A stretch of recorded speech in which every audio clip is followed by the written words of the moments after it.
നമ്മളും കുട്ടികളൊക്കെ ആയി വളർന്നു വന്നവർ തന്നെയാണ്. നമ്മൾ ഉമ്മാക്കും ഉപ്പാക്കും നമ്മളിപ്പോഴും മക്കൾ തന്നെയാണ്. നമുക്കും നമ്മുടെ കുട്ടികളെ പോലെയുള്ള സമയങ്ങളും കാലങ്ങളൊക്കെ ഉണ്ടായിരുന്നു. പക്ഷേ നമ്മൾ അനുഭവിക്കുന്ന പ്രശ്നങ്ങളും പ്രയാസങ്ങളുമാണോ ഈ കാലഘട്ടത്തിൽ നമ്മളെ മക്കൾ അനുഭവിക്കുന്നത്? തീർച്ചയായും അല്ല, അല്ലേ? നമ്മൾ അനുഭവിച്ചിരുന്ന പ്രശ്നങ്ങളും പ്രയാസങ്ങളൊക്കെ അവർക്ക് നിസ്സാരമാണ്. അവരനുഭവിക്കുന്നത് അവർ ജീവിക്കുന്ന കാലഘട്ടത്തിനനുസരിച്ചുള്ള പ്രശ്നങ്ങളാണ്. ഏതാ കാലഘട്ടം?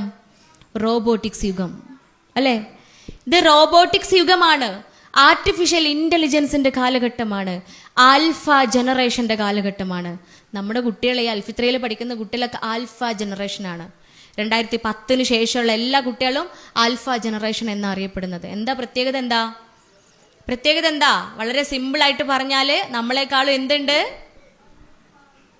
എന്തുണ്ട് ഞാളെ സമ്മതിച്ചാൽ കുറച്ച് ബുദ്ധിമുട്ടൊക്കെ ഉണ്ടാവും. നമ്മളെക്കാളും ബുദ്ധിയുണ്ട്. അതന്നെ, നമ്മളെക്കാളും ബുദ്ധിയുണ്ട്.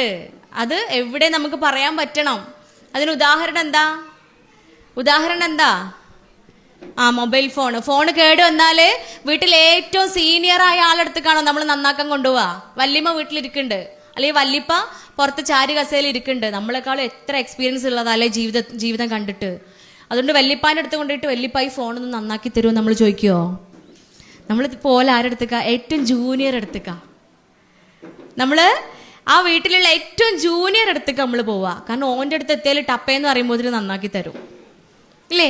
നിമിഷങ്ങൾ കൊണ്ട് മൂപ്പരത് ശരിയാക്കി തരും. അർത്ഥം എന്താ? നമ്മളെക്കാളും അവർക്ക് ബുദ്ധി കൂടുതലാണ്, നമ്മളെക്കാളും അവർക്ക് ചിന്താശേഷി കൂടുതലാണ്. അല്ലെങ്കിൽ നമ്മൾ ചിന്തിക്കുന്ന പോലെയല്ല അവർ ചിന്തിക്കുന്നത്.